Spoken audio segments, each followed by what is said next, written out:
kita punya keinginan yang ingin kita capai, fokuslah pada keinginan tersebut, bukan pada proses gak enak yang sedang kita alami. Assalamualaikum warahmatullahi wabarakatuh. Halo semuanya, jumpa lagi di DNS Sutari. 2 hari yang lalu aku dapat kiriman cemilan dari salah satu sahabat DNS Sutari, dari Deita di Bekasi. Terima kasih ya Dek udah ngirimin cemilan-cemilan ini.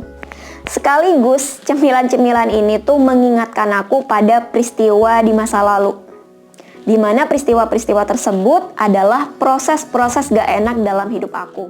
Mungkin saja proses-proses gak enak itu sedang dialami oleh teman-teman yang sedang nonton video ini.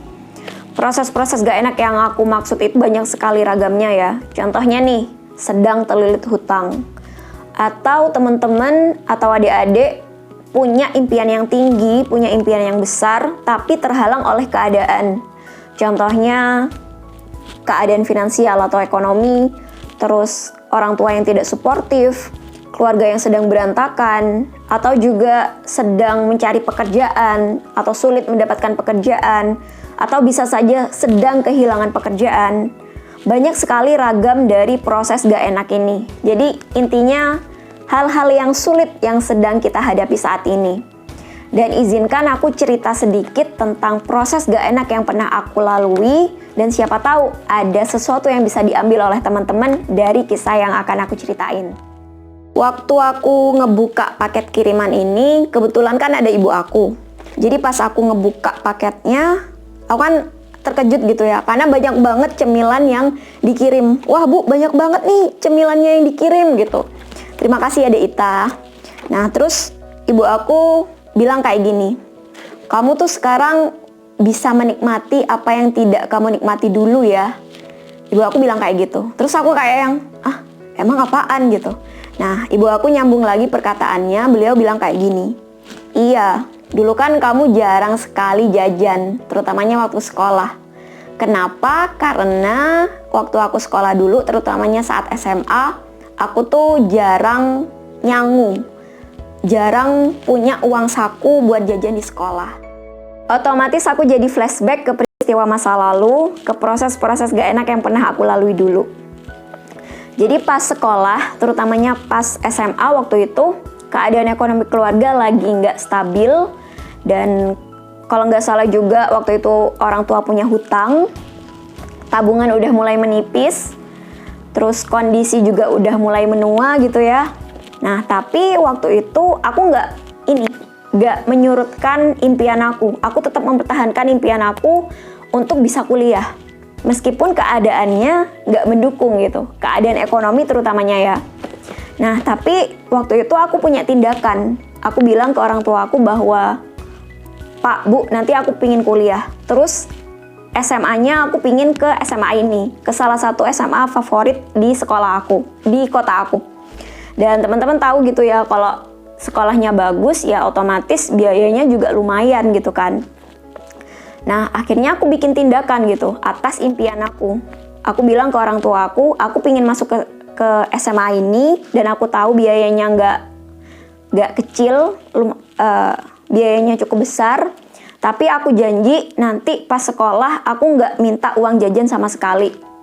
Terus aku juga akan berupaya gimana caranya nanti bisa meringankan biaya sekolah aku, entah dari SPP atau uang gedung, pokoknya gimana caranya pasti aku bisa bantu orang tua aku gitu. Itu aja yang aku yakini. Akhirnya aku bisa sekolah di SMA yang aku tuju tadi. Dan aku menjalankan apa yang udah aku janjiin ke orang tua aku, bahwa selama aku sekolah di SMA, aku nggak minta uang jajan sama sekali. Jadi selama 3 tahun itu nggak pernah nyangu gitu. Kalau orang Jawa bilangnya nyangu gitu ya. Sampai-sampai aku tuh nggak pernah ngerasain gimana rasanya jajan di kantin. Kecuali pas udah kelas 12 akhir, itu ada temen yang neraktir aku di kantin gitu. Jadi aku nggak tahu gimana caranya bayar di kantin, gimana caranya pesen makanan di kantin, aku tuh sama sekali nggak tahu. Karena misalnya ada uang pun gitu ya, misalnya orang tua ada rezeki lebih terus ngasih uang aku gitu ya, ada sesekali yang kayak gitu dapat uang jajan karena orang tua ada rezeki lebih. Nah itu paling mentoknya jajan di Kopsis gitu, di koperasi siswa, yang jajannya itu sekitar 500 atau 1.000 rupiah. Kalau dipikir-pikir sekarang, aku mungkin ngerasa kayak gini ya, wah ngenes banget ya waktu sekolah dulu, waktu SMA dulu, gak pernah jajan di kantin, mau beli yang dipinginin sulit banget. Tapi entah kenapa waktu aku ngejalaninnya dulu, itu sama sekali gak ngeluh, gak sedih, gak beban gitu ya. Ya mungkin capek ada gitu ya, tapi sama sekali bukan penghalang pada impian aku. Karena aku lebih fokus pada impian yang ingin aku capai.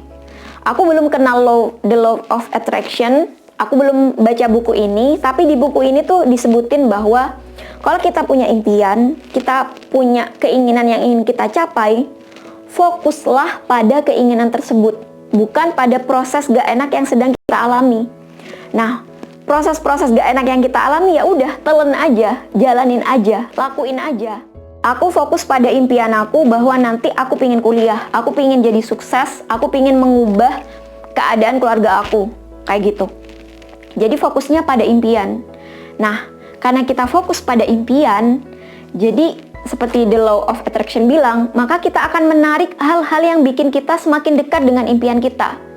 Nah, jadi meskipun aku nggak punya uang saku, aku jarang jajan, tapi entah kenapa gitu ya, selama sekolah itu aku dikelilingi oleh banyak temen yang baik banget, super baik banget.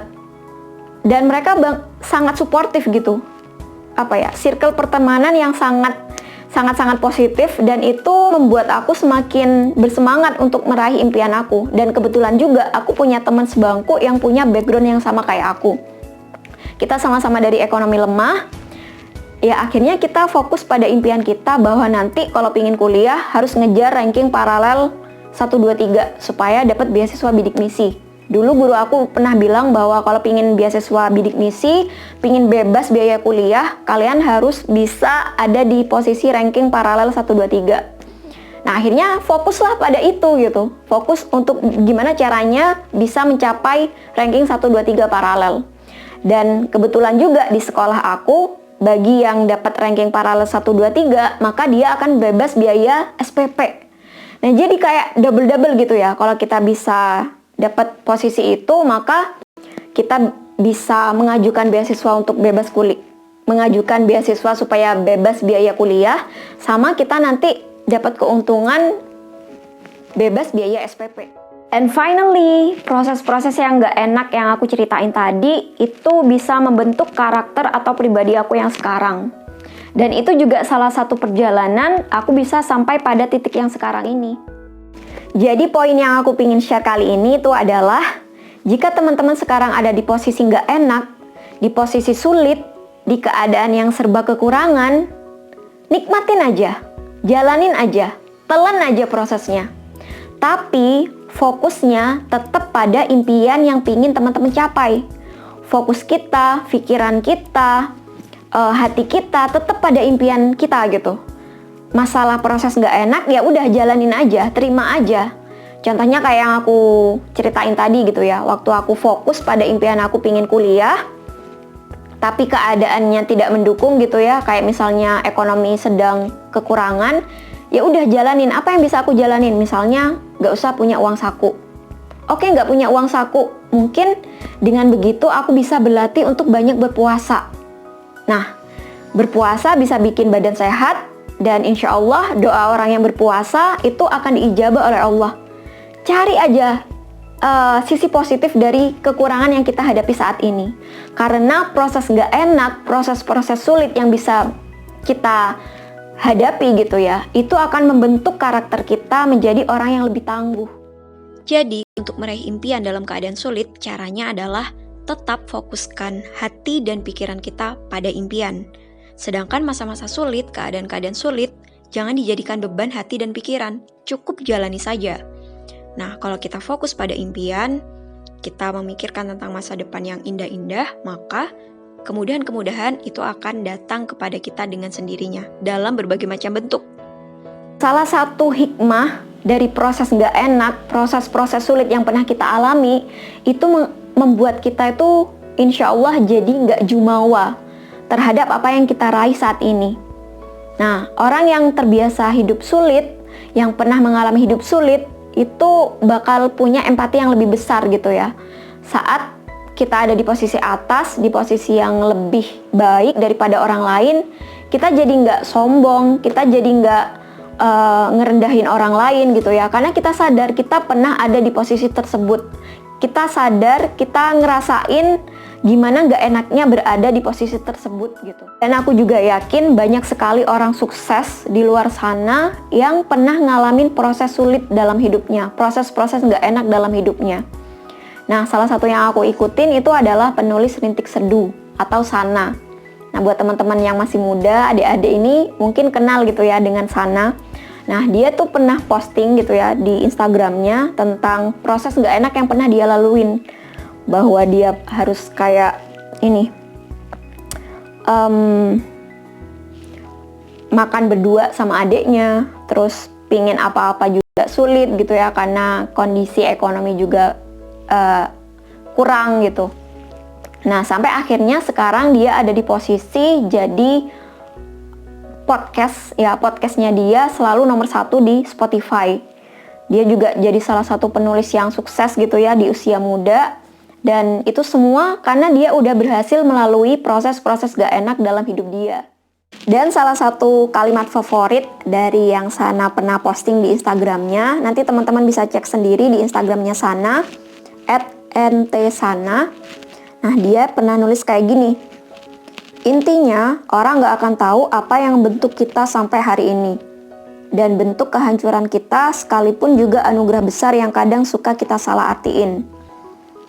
Apapun yang lagi dihadepin, aku cuma pingin kalian yakin bahwa yang namanya jatuh gak akan mungkin selamanya. Yang namanya sedih, susah, itu gak mungkin seumur hidup.